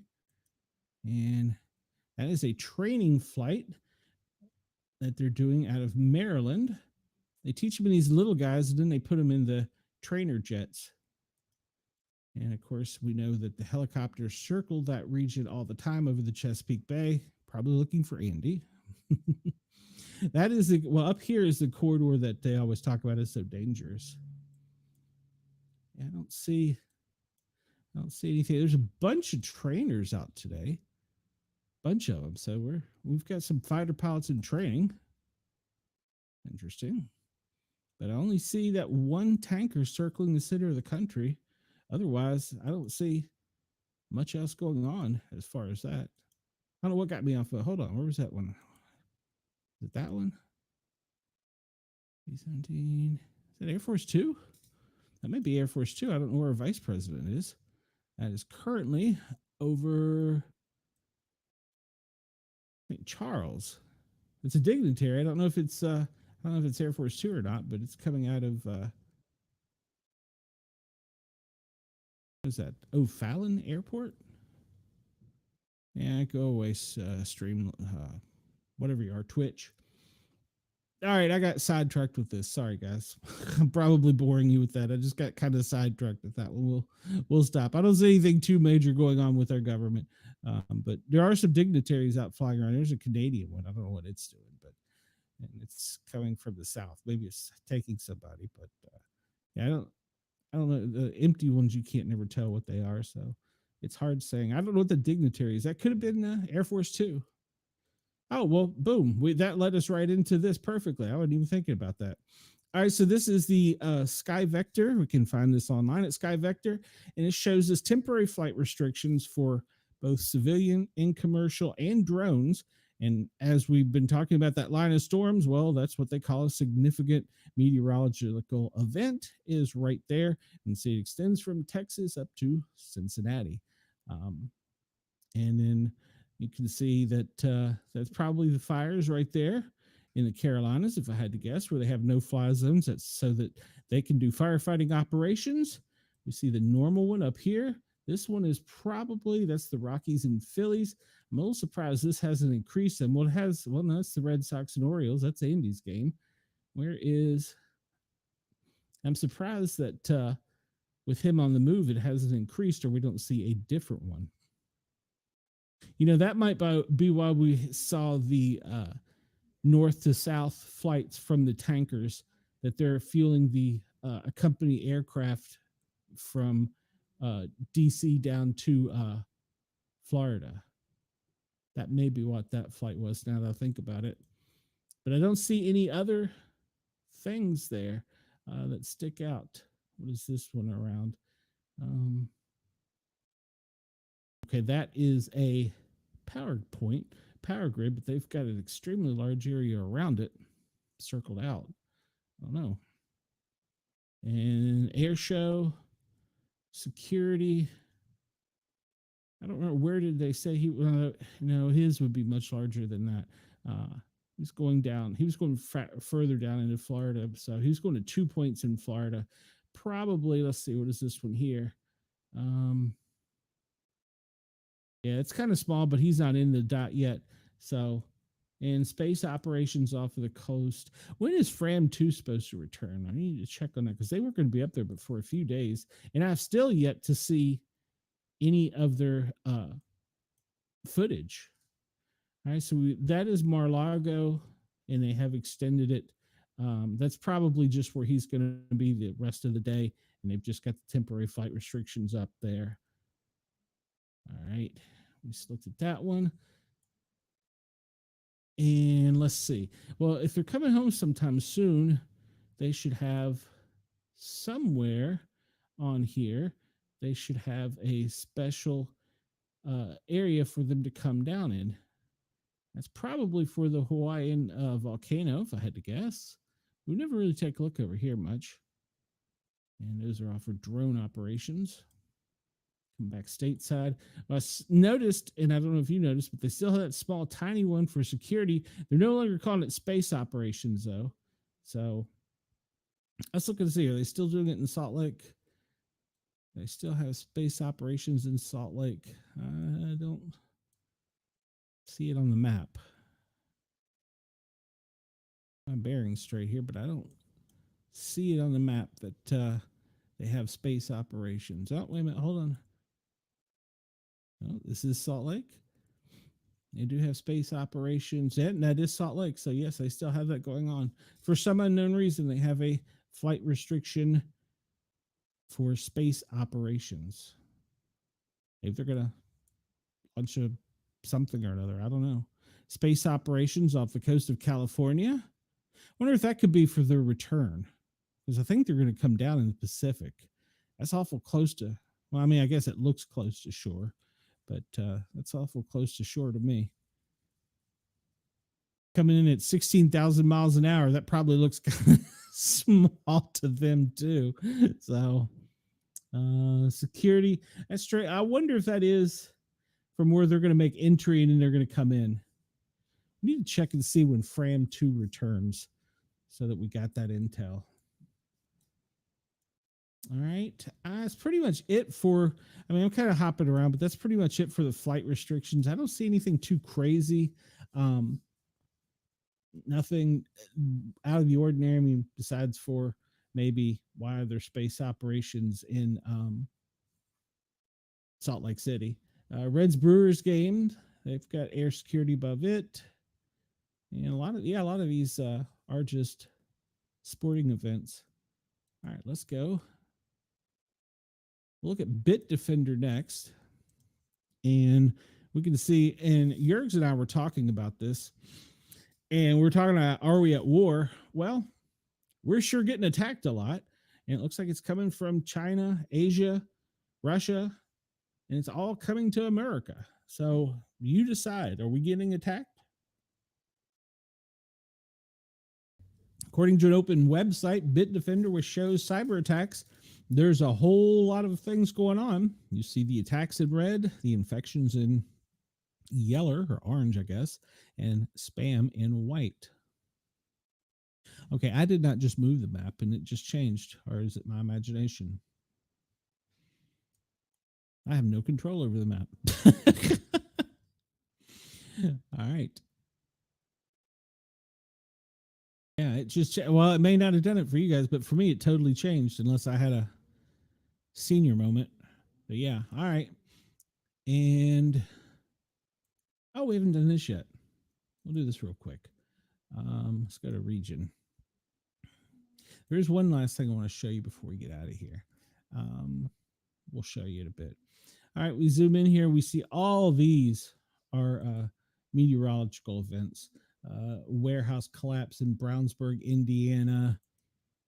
A public school is having an e-learning day. It's probably a bank robbery.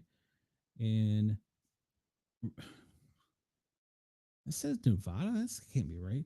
Maker of Ram trucks and Jeeps said on Thursday it was temporarily laying off 900 workers at 5 facilities because of his tariffs. Okay, so I guess a company that's owned in Nevada is laying off 900 people in Detroit. All right. City of brotherly love. No, Philadelphia's a city of brotherly love. Shots fired in a herd. Caller heard them in the rear of a building. And a 69-year-old killed after crashing into a tree in Milwaukee. Let's go up here and see what's going on. In Maine, man shot and killed a mother as she drove along a roadway, then shot 3 other drivers before killing himself. Well, all right then. That was in Maine. I hadn't heard that headline. And a home burglary is reported shots fired in Windsor Lock Seymour Street. A black Honda Accord reported leaving the scene of the home, and the burglary reported the shots fired, and they were on the lookout for them. I'll go down here to New York and knocked out. Am I crazy? That's not Los Angeles fire. Knocked down on a fire in. Okay, I don't know what that is. I'm just going to leave that one. Brooklyn, all hands. They had a large fire in Brooklyn, but that looked like. Did that not say that was LAFD? And that's wrong coast. All right, we'll go down to the city of brotherly love. Chris, I mislabeled it and accused you all of being the city of brotherly love. Man dies in the parking lot of live casino in South Philly. And did I mention fire? A single vehicle crash left a man dead on Wednesday in South Baltimore. Go down into Boston, Washington. This is over the Pentagon. I'm sure this is going to be something bad. DOD inspector launches investigation into SecDef's use of Signal app. All right, that's just not going to go away, guys. Not going to go away. It's how people are going to have to be fired. Wall Street Journal editorial board on loss of U.S. leadership and soft power from tariffs. The cost is lost. American influence will be considerable. Mr. Trump thinks the lure of the U.S. market and the military power are enough to bend countries to his will. But soft power also matters, and that includes being able to trust America's word as reliable ally and trading partner. Interesting. And following a White House meeting, interested in maintaining tensions or Kirill Dmitry, I'm sure this is the Russian diplomat, numerous forces interested in maintaining tension stand in the way of restoring constructive cooperation. These forces are deliberately distorting Russia's position, trying to disrupt any steps towards dialogue. Yeah, I saw he was going to be over there speaking to staff advisors, someone from Russia today. And down here in Southwest Virginia, Southeast Virginia, 1 dead in Fairfax County after men exchanged gunfire. Where is that? Let's just look at that. Oh, it doesn't show you. It just says it's in Alexandria, Virginia. Well, that's where I used to be from. Used to be. Pittsburgh. I feel like I'm boring you guys today. Am I boring you guys today? I don't know. I feel like I'm boring you guys today. I don't know. It could just be me. Let's see. What is this? Building struck after shots fired in Pittsburgh. Let me send the link to Ross real quick. How's that?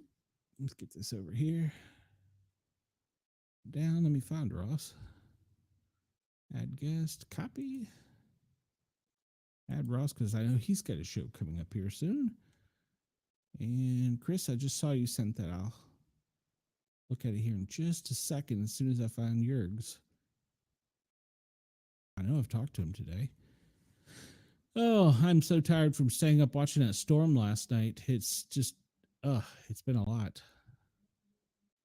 Okay, when all else fails. Oh, it's because he's right here. Long day, long day.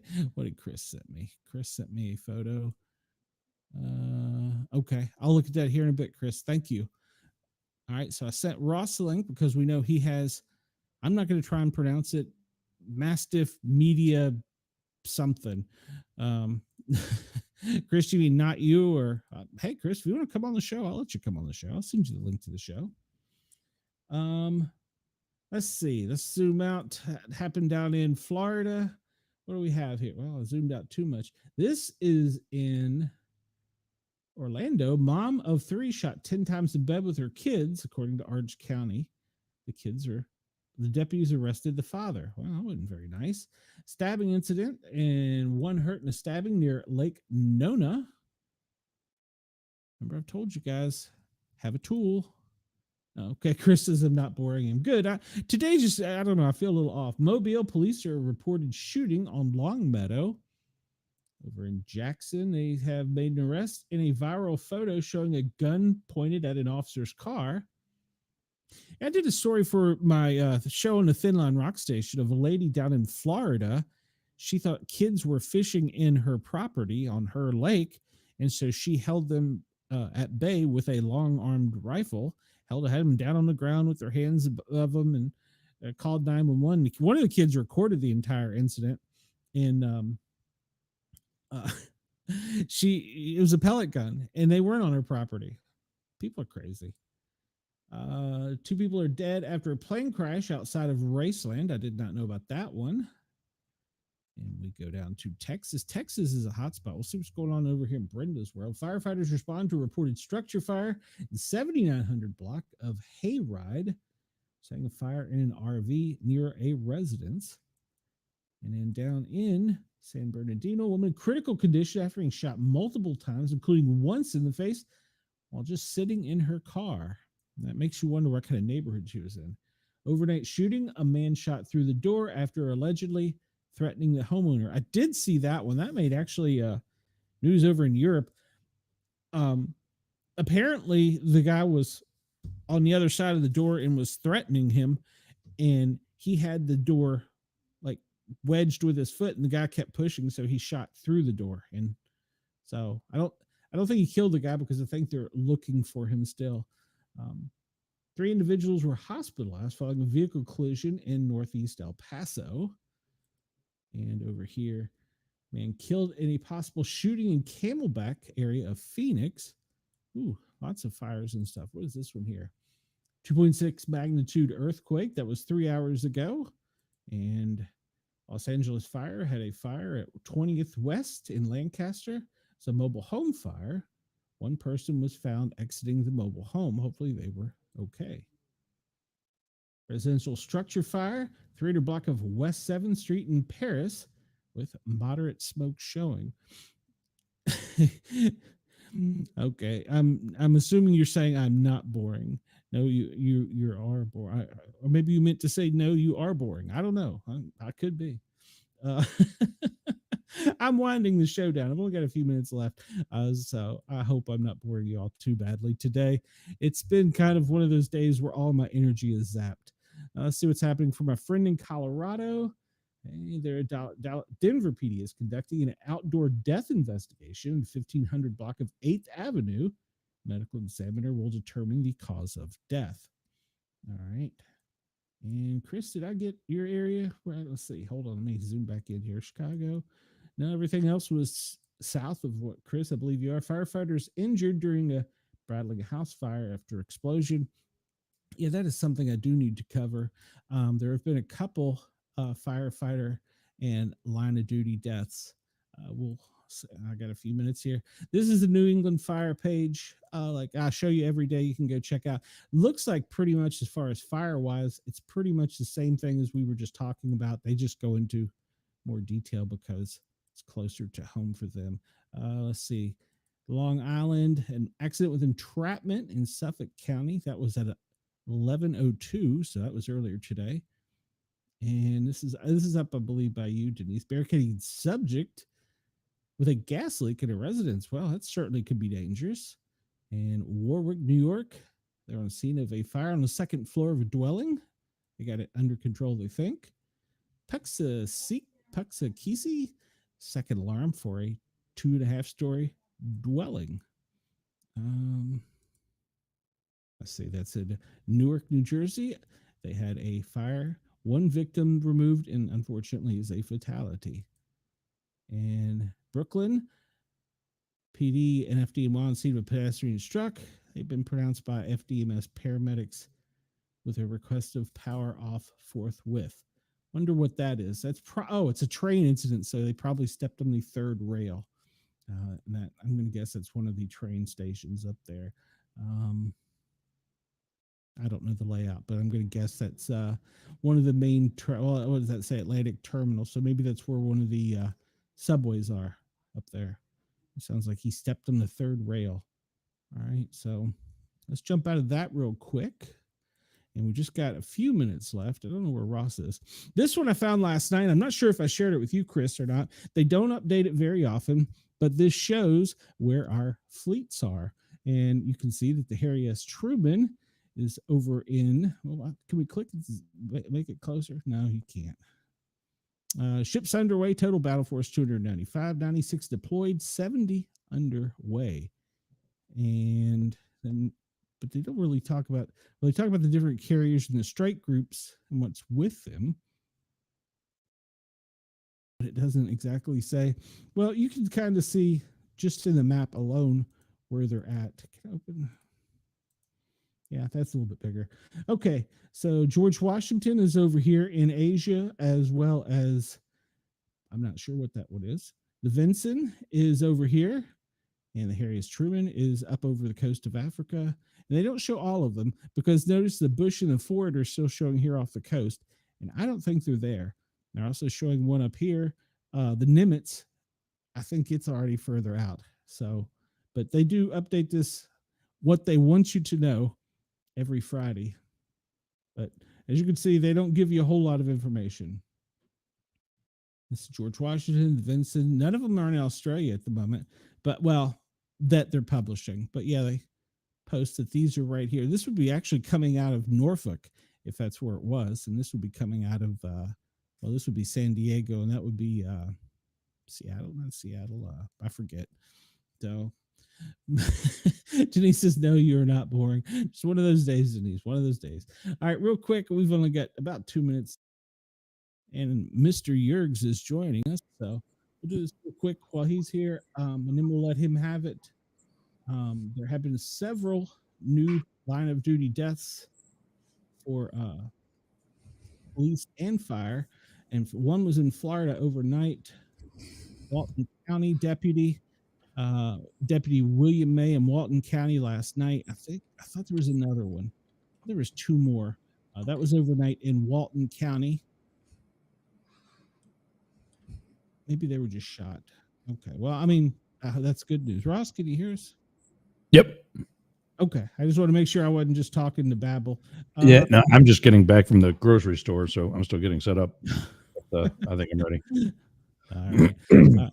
And we have had another firefighter fatality, Donald Kemrich from the Pilot Grove Fire District in Missouri. And that occurred March 10th. So I'm assuming he was probably hospitalized for a while for it to be that far away. So that brings so far to date 19 fatalities. And what was the number for fallen officers for this year? 19 line of duty for police. So they also have canines. One canine was shot recently. I don't know which one it was, and was killed. I assume it's probably Azzy here at McKinney Police Department. He was shot protecting his owner. So,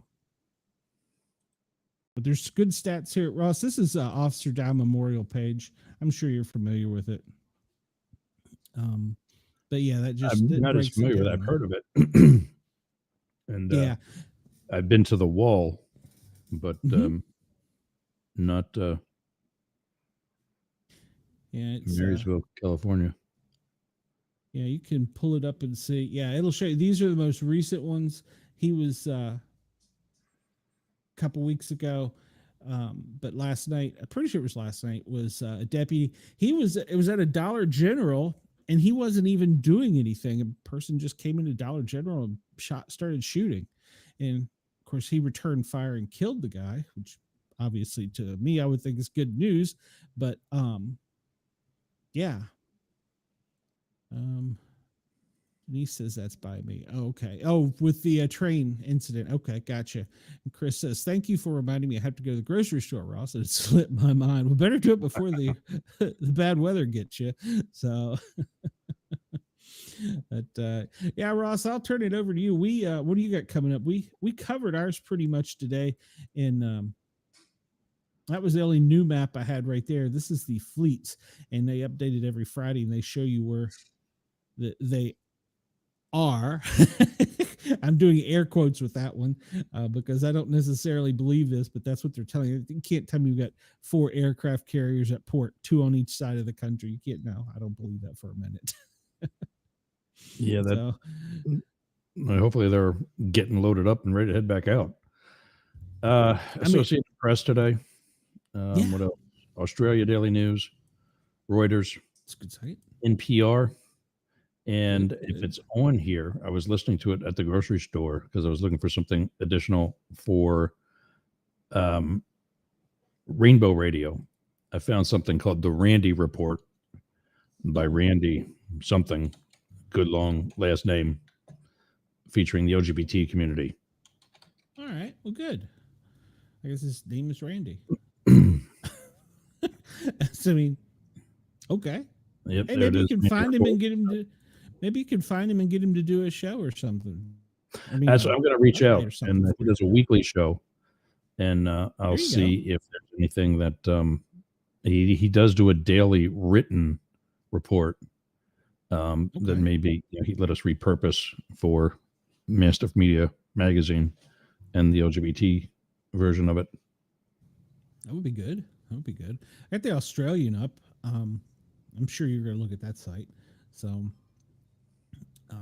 Yeah. I see. This is right here. That bothers me. Over here where it says radical. I'm going to Albanese. Okay, dumb Trump in economics 101. See, why are we calling people dumb? Just tell the news. Okay, it does say commentary, so I'll let him off. It says commentary over it, so I'll let him off. So, but I wouldn't like that. Just sending Trump a thank you note. Well, probably because it's keeping him in office. Albanese is more progressive, and he's leading in the polls right now. Ah, okay. So it's an actual political figure over there. Yeah, Albanese is their prime minister. Okay. Makes sense now. Makes sense. Gotcha. But yeah, so that's one of the ones I was using earlier to pull up stuff. So, but as you can see, most of them do have the commentary. That is which one? That is the Australian. Okay. Yeah. That's off a website though. Yeah. It's the Australian newspaper, I guess, or their website. You see, I go right to their podcast episode and just press play and kick back. Ah, gotcha. Okay. See, I'm lazy. Why is it lazy? I prefer to read. I don't know. So that's my laziness. Is I prefer to let them do it for me. Yeah. They're the professionals. We pretend to be professionals. Exactly. I'm just a hot bag of wind 2 hours a day on the radio, so that's all I am. I had my morning call today, the 8 a.m. call that I'm on every week, and they just could not get over that I took on a second show that's also daily. Yeah, I was kind of thinking that too. Yeah, but that's why it's actually this. It's where I just play all these and put them in as a playlist, and it repeats it every hour or every couple of hours. I mean, if it were repeated every hour, it'd be on all day because it's an hour worth of material. But gotcha. I downed about half a bag of potato chips on the way home from the grocery store. Now I got this lump in my throat that's salty, waxy, the oily from the potato. Ugh.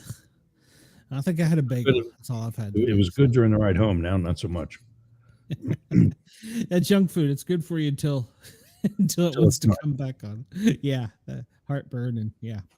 All right, man. Well, I'll let you get out of here and have your thing. I appreciate you for hopping on, and we'll wind it down. I will free myself on Mix Radio. I'm off the air, so you're free. Mix Radio on Mix, so you're free to go live there. And I'll let you go have a great shift, brother. All right. I'll see you tomorrow. Oh, God, I'm tired. All right, man. Yeah, I'll talk to you soon. All right, bye. All right, guys and gals. Thanks, Ross. Guys and gals, thanks for tuning in and putting up with me. We were live on Yerg's Radio and Rainbow Radio, and of course, Radio X in Australia. And we thank all of them for allowing us to be on. Yerg's and I, even though we butt heads sometimes, we actually like each other. So, yeah, so make sure to stay tuned to his Mastiff. I'm trying to get this right. Mastiff Media Magazine. You can get it on his YouTube channel, or you can get it on Yerg's Radio, YERGZ radio.com. And anybody who wants to send me anything, send it at Sportcat at Proton Mail, or find me on any of the social medias. I'm either at Sportcat or at Sportcat Medic. And if you got something you want to share, get out on days like today where we're a little more laid back. We'll try and get to it. Everybody have a great day. I will see you tomorrow at 1 o'clock, 1300 East Coast time. Everybody have a great day. I will see you soon. Bye, Chris. Bye, Denise. Bye. I didn't see Wendell today. See y'all later. Bye-bye.